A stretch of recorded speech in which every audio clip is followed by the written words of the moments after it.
I had heard of Bill Gothard, but I'd never met him before, never been to a seminar, but I came. How can I get rid of habits that I know are wrong?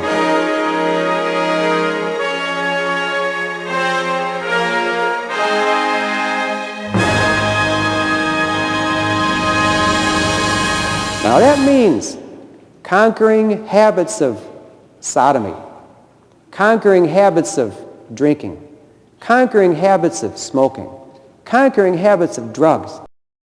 In a speech published in 2003, given before an audience of Bill Gothard's followers, Daniel Webster credited his political success to a special prayer he had learned at one of Bill Gothard's seminars. I was re-elected in 1982, and then someone invited me to the Northwoods for a seminar for legislators.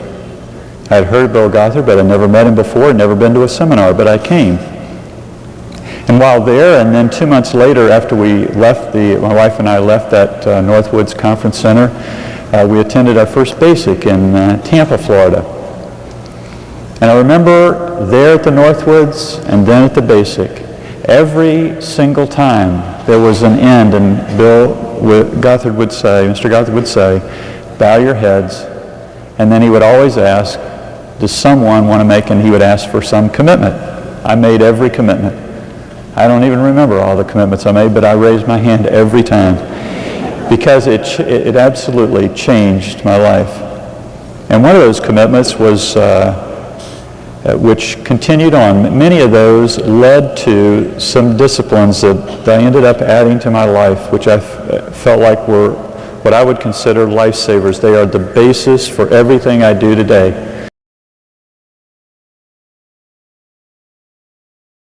But I also learned something else at that seminar in 1983 and then 84 when I went back.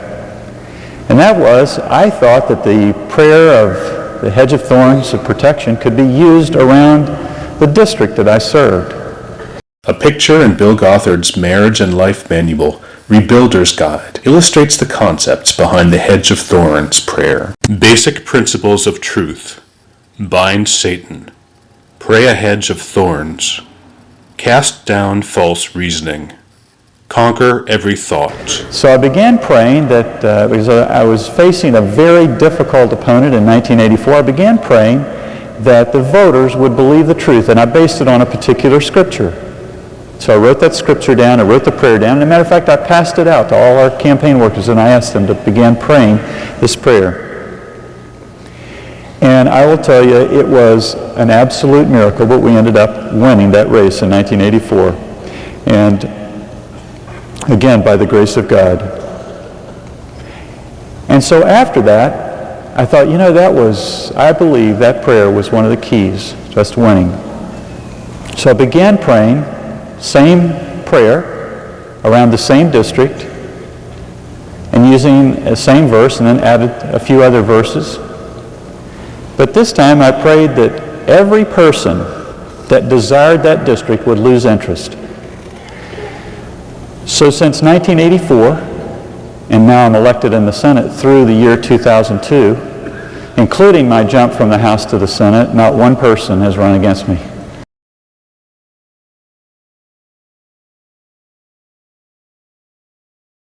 So then, still only had 49 members.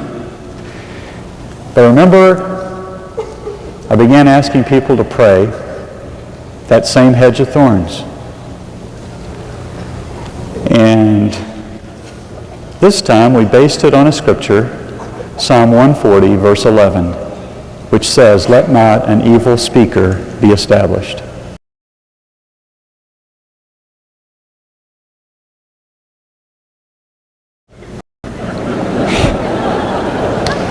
And in order to get there, we needed more seats, more house seats. So the other scripture we used was Luke 1:52. "You have put down the mighty from their seats and exalted them of low degree." And by those two scriptures and a lot of other things, after the election took place, we won by one vote.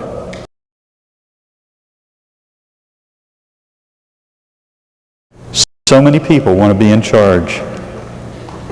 And yet, so many fathers want to be in charge of their home. You know what I've found? I found the right thing to do. Don't do it all the time, but I know it's the right thing to do. And that is, look for our responsibilities instead of demanding from other people. It changed my prayer life. I remember I used to pray that my wife would submit herself under her own husband as in the Lord. That's a scriptural prayer. I used to pray that my children would obey me because I'm their dad. It's right. It's right even in the scripture. But then I started thinking about, what is my responsibility? Yes, I could be in charge, but what would be my responsibility? And I found out that a whole lot more said that I'm supposed to do for my wife and my children and others that I would be over.